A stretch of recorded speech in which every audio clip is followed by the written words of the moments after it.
नमस्कार साथियों, आदिश विश्वविद्यालय के ऑनलाइन प्लेटफॉर्म पर आपका स्वागत है।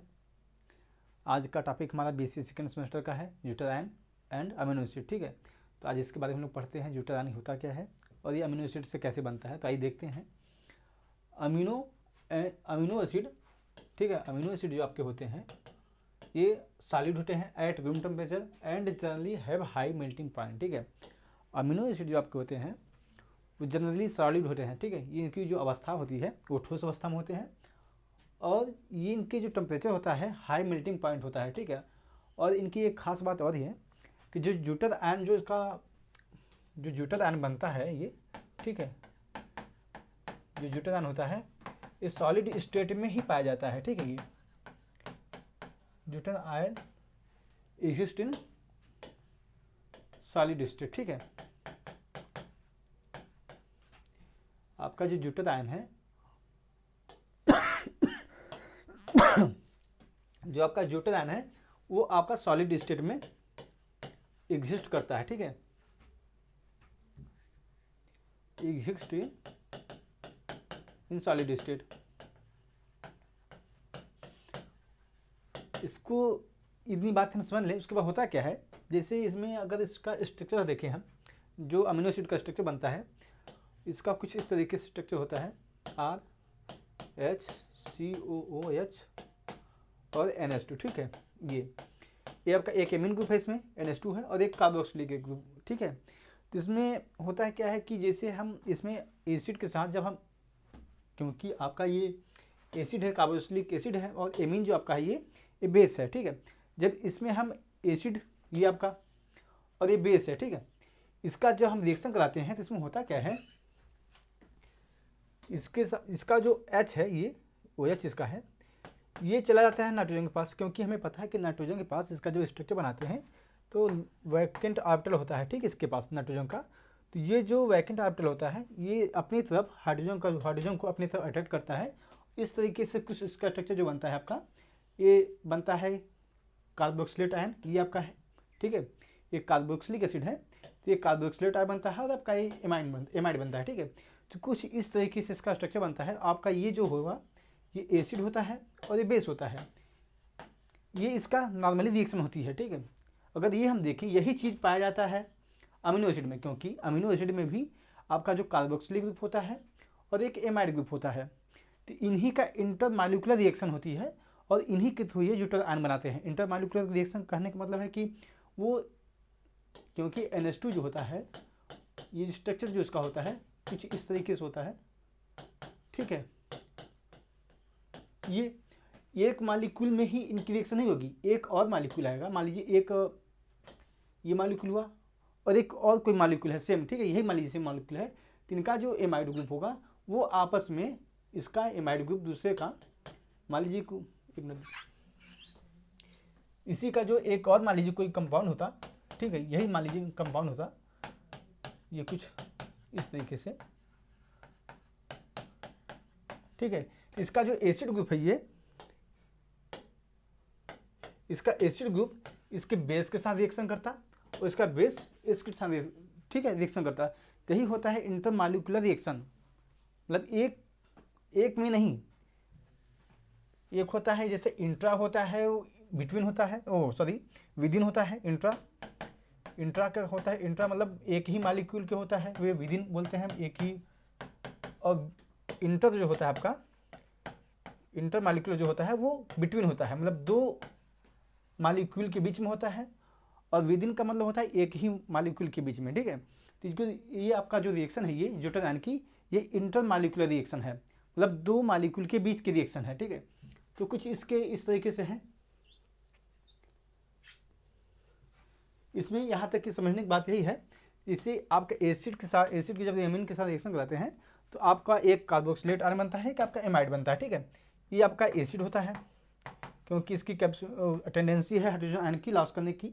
ठीक है, और इसकी है एक्सेप्ट करने की, तो ये आपका बेस होता है। ठीक है, ये स्ट्रक्चर आपका भी बताए हैं, जैसे कि एमिन में, प्रोटीन में, अमीनो एसिड में यही पाया जाता है। आपका एक NH2 होता है, एक COH होता है। ठीक है, इस तरीके इसका होता है।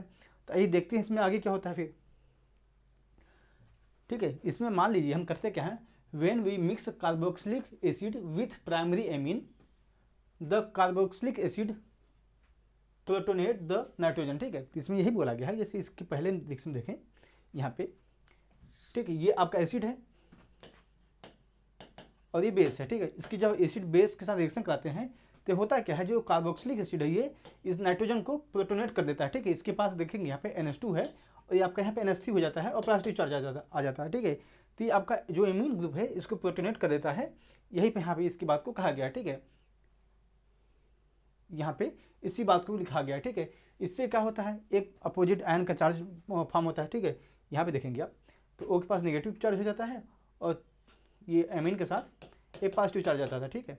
इस तरीके से कुछ होते हैं, इसकी यहाँ पे फॉर्मेशन होता है जब इसकी एसिड बेस की रिएक्शन होती है, ठीक है। यहाँ पे अमीनो एसिड में जो एसिड बेस होते हैं उसकी रिएक्शन होती है। तो अब होता क्या है, अब यहाँ पे देख लेते हैं, उसी चीज़ को यहाँ पे दिखाया गया है, वहाँ पे आपका एक नॉर्मल मॉलिक्यूल लिया गया है एसिड बेस, यहाँ पे आपका ये अमीनो एसिड है, ठीक है। ये अमीनो एसिड को लिया गया है, ये अमीनो एसिड है और आर की जगह पे हम कुछ भी लिख सकते हैं, CH, कुछ भी नहीं, जैसे 20 अमीनो एसिड होते हैं तो 20 अमीनो एसिड में लगभग इतनी चीज़ें जो होती हैं ये कॉमन मिलेंगी आपको। कुल आर जो है यहाँ पे यही कुल बदलता है रहता है, यहाँ पे कभी CH3 हो जाता है, कभी HCH3 हो जाता है, कभी H हो जाता है, जैसे एलेनिन होता है, सेरीन होता है, तो कुछ इस तरह के वैलिन होते हैं, तो ल्यूसिन होते हैं, तो कुछ इस तरह के आपके अमीनो एसिड हैं। तो कुछ यहाँ पे जो आर ग्रुप है वह चेंज होता रहता है और इसी प्रकार से इनका नाम चेंज होता रहता है।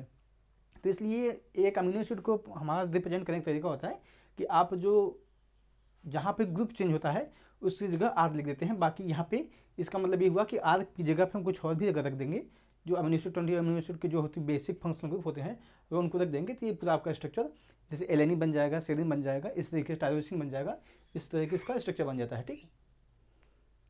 ये आपका हुआ, ये एसिड बेस की रिएक्शन हुई, यहाँ वही बात कही गई, मतलब कि यहाँ देखेंगे इंटरमॉलिक्यूलर रिएक्शन होती है। ये एक मॉलिक्यूल ऐसा होता है कि ये जो आपका लोन पे इलेक्ट्रॉन है यहाँ पे कुछ इस तरह चला जाता है और इस तरह की आपका बनता है प्रोडक्ट अमीनो एसिड का, ठीक है। और यही आपका ड्यूटेरान होता है, ये जो स्ट्रक्चर इसका है, क्योंकि एक जो आपके दो मॉलिक्यूल होते हैं, ये दो मॉलिक्यूल के बीच की रिएक्शन होती है। यहाँ पे आप सोच रहे होंगे एक ही मॉलिक्यूल, लेकिन ऐसा नहीं है, दो मॉलिक्यूल हैं, समझने के लिए एक ही बनाया गया फिलहाल, ठीक है। वो क्योंकि दिखा नहीं जा सकता, सब्जियों को दिखाने के लिए दिखा सकता, मान लीजिए एक और मॉलिक्यूल लिख देंगे तो वहाँ पे जो आपका नाइट्रोजन होगा उसके पास लोन पे इलेक्ट्रॉन होगा, आपका जो ये हाइड्रोजन है उसके पास चला जाएगा, कुछ आपकी रिएक्शन इस तरह कुछ बनेगी, फिर वापस उसमें भी यही सेम प्रोसेस होगा, ठीक है। इसका अपोजिट भी जाएगा एक, ठीक है। इस तरीके से रिएक्शन होती रहती है इसकी। तो ये आपका ड्यूटेरान बनता है इस तरीके से यहाँ पे। अब आगे देख लेते हैं इसके अंडर द सेम कंडीशन, ठीक है। वही बात कहेगी जिसको मैंने जो मैंने पहले बताया था यहाँ पे कि आपकी जो एसिड बेस रिएक्शन जो होती है इंटरमॉलिक्यूलर रिएक्शन, वही यहाँ पे लिखा गया है कि अंडर द सेम कंडीशन, ठीक है, the amine with amine and will undergo a similar intermolecular acid base reaction, ठीक है। तो यहाँ पे जो एसिड बेस रिएक्शन हुई है भाई, जो पहले स्लाइड में बताया गया है, वही यहाँ पे अमीनो एसिड के साथ रिएक्शन होती है, ठीक है। यहाँ पे जो रिएक्शन हुई है सेम रिएक्शन होती है अमीनो एसिड के साथ, ठीक है। तो under the same condition the amino acid undergo similar intermolecular acid base reaction, this producing and called deuteron, ठीक है।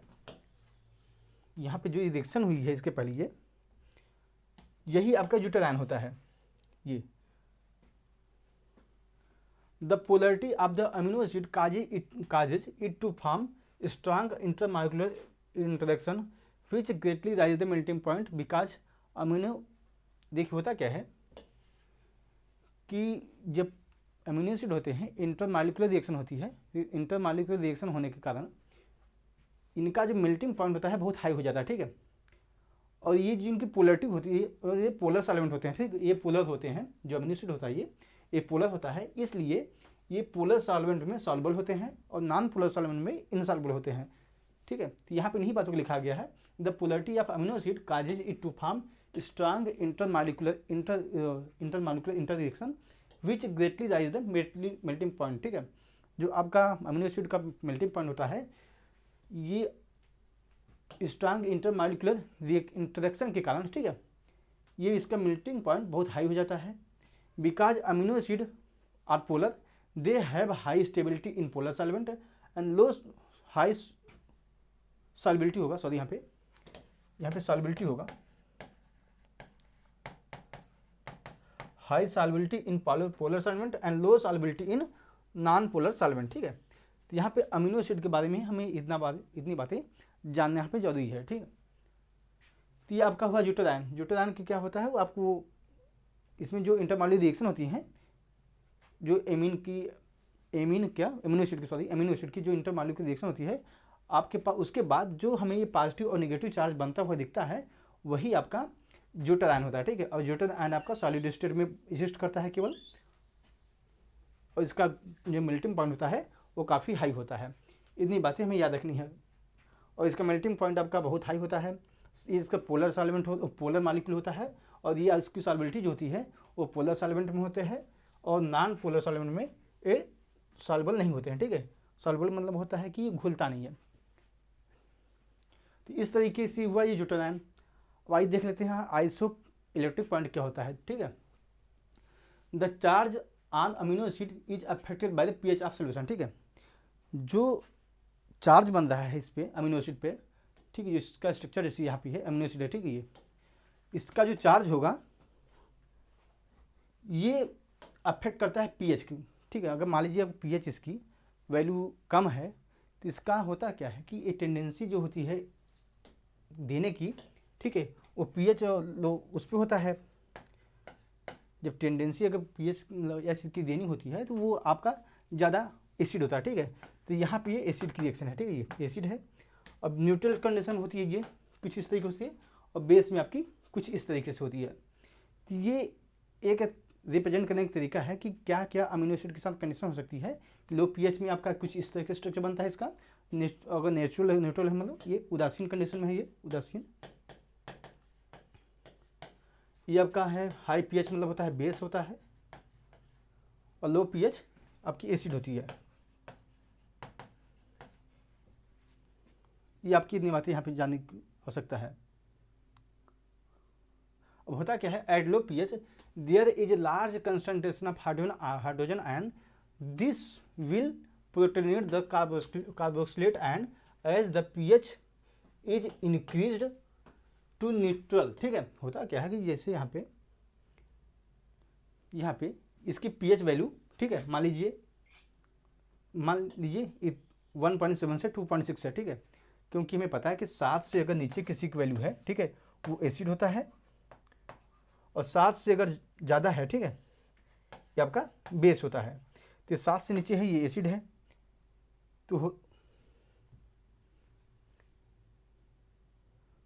होता क्या है देखिए, at low pH there is large concentration of hydrogen ion, ठीक है। किसी भी मॉलिक्यूल में, किसी भी सॉल्वेंट में नंबर ऑफ हाइड्रोजन आयन जितना ज़्यादा होंगे उतना ज़्यादा उसका एसिड होगा वो, ठीक है। तो यहाँ पे यही बोला गया है, the low pH eight low pH the large concentration of hydrogen ion this will protonate the carboxylate ion, ठीक है। तो यहाँ होगा क्या, अगर यहाँ पे लो पीएच है तो यहाँ पे जो हाइड्रोजन आयन है यहाँ पे और भी आ जाएंगे, ठीक है। यहाँ पे भी हो सकता है इस तरीके से, ये ज़्यादा मतलब कहा जाए तो यहाँ पे जो हाइड्रोजन आयन है वो ज़्यादा हो जाएंगे। इसका कंसंट्रेशन यहाँ पे ज़्यादा होता है एसिड कंडीशन में। अब होता क्या है यहाँ पे, एज द पीएच इंक्रीजेज, जैसे जैसे हम पीएच को बढ़ाते हैं तो decreasing the concentration of hydrogen ion, ठीक है। उससे क्या होगा कि इसका हाइड्रोजन आयन का जो कंसंट्रेशन होगा वो सांद्रता उसकी होगी वो कम होती जाएगी, जिससे ये इसकी कंडीशन आएगी इसकी पीएच वैल्यू वहाँ पे 1.7 थी, ठीक है, ये बढ़ के 6, 7, 8 तक जाएगी, ठीक है। इसकी वैल्यू एक ऐसा भी पॉइंट आएगा वो 7 हो जाएगा, ठीक है, 7 के आसपास आ जाएगा। अगर मान लीजिए वापस इसमें से हम जो हाइड्रोजन आयन का जो कंसंट्रेशन है उसको हम रिमूव कर देते हैं और कर देंगे तो ये वैल्यू आपकी 10 तक चली जाएगी। तो यहाँ पे हुआ क्या कि एसिड से आपका जो रिएक्शन थी वो न्यूट्रल में हुई, फिर बेस तक पहुँच गया, ठीक है। तो यहाँ पे इन्हीं बातों को लिखा गया है, as the pH is increases to neutral the decreasing the concentration of hydrogen ion, ठीक है, of hydrogen ion causes the carboxylate ion give off the hydrogen, ठीक है। The low concentration of hydrogen causes the loss of hydrogen ion. यही जो मैंने अभी बताया बात की, जैसे लो कंसंट्रेशन है तो वहाँ पर हाइड्रोजन आयन का जो लो कंसंट्रेशन पर हाइड्रोजन आयन जो होता है वो कम होता है, और जो हाई कंसंट्रेशन ऑफ हाइड्रोजन होगा वो ज़्यादा होगा, ठीक है। इस तरीके से कुछ यहाँ पे लिखा गया है। अब नेक्स्ट पॉइंट में क्या लिखा गया है, each amino acid contain 2 pKa value, ठीक है। दिस फर्स्ट pKa वैल्यू 1.7 3.6, ठीक है। यहाँ पे जो लिखाया गया है the describe the pK of carboxylic acid and the second pK 1.9 to 10.8, ठीक है। 1 नहीं होगा, 9 होगा, sorry, 9 to 10.8 describe the ammonium group. यहाँ पे कहने का मतलब क्या है कि जो इसकी पीके वैल्यू लिखी है ये 1.36, ठीक है। जैसे किसी भी इसको हम अमीनो एसिड को जब डिजॉल्व कर देंगे पोलर सॉल्वेंट में तो होगा क्या कि एक जो आपका COH ग्रुप रहेगा उसको जो पीके वैल्यू होगी वो होगी आपकी 1.7 से 2.6 तक, ठीक है। आपका जो अमीनो ग्रुप होगा NH2 ग्रुप जिसमें लगा होगा उसकी जो वैल्यू होगी आपकी वो होगी 9 से 10.8 के आसपास, ठीक है। तो देखा जाए एक ही मालिक्यूल में आपके एक मालिक्यूल की pH की वैल्यू होगी आपकी 1.7, एक की होगी 2.6। At the certain pH the कंसंट, ऐसा भी कोई मतलब pH होगा, at the certain concentration the ammonium ion is equal to concentration of carboxylate ion, ठीक है। तो यहाँ पे क्या कहा गया है कि जैसे आपका जो स्ट्रक्चर था ये आपका है अमीनो एसिड, ठीक है। ये आपका अमीनो एसिड है। इसको जो हम सॉल्वेबल किए हैं मान लीजिए किसी में, तो जिसका pH वैल्यू होगी एक ऐसा भी, जब हम मान लीजिए एसिड इसको बेस में बढ़ा दें, ठीक है, इसके pH को हम 1.7 से 10 तक ले जा रहे हैं, ठीक है। जब इसमें हम हाइड्रोजन आयन को रिमूव करते जा रहे हैं तो एक ऐसा भी पॉइंट आएगा कि जो इसकी वैल्यू होगी NH2 को, जो इसका जो pH होगा और इस एसिड का जो pH होगा वो दोनों बराबर होंगे, और इसी पॉइंट को ही बोलते हैं आइसोइलेक्ट्रिक पॉइंट। जो यहाँ पे बताया गया है, इन्हीं बातों को लिखा गया है, at the certain pH the concentration of ammonium ion is equal to the concentration of carboxylate ion. At this point the amino acid predominantly exist in ब्यूटान आयन, ठीक है। अब इसी को ही ब्यूटान आयन भी बोलते हैं। और इस जो इसके जो pH की जो वैल्यू है जो यहाँ पे भी कार्बोक्सिलेट आयन के लिए भी बराबर है, अमोनियम ग्रुप के लिए भी बराबर है, और उस पॉइंट को बोलते हैं आप आइसोइलेक्ट्रिक पॉइंट, ठीक है। तो आज का टॉपिक यहीं पे तक था। अब नेक्स्ट टॉपिक में हम लोग देखेंगे प्रोटीन का स्ट्रक्चर।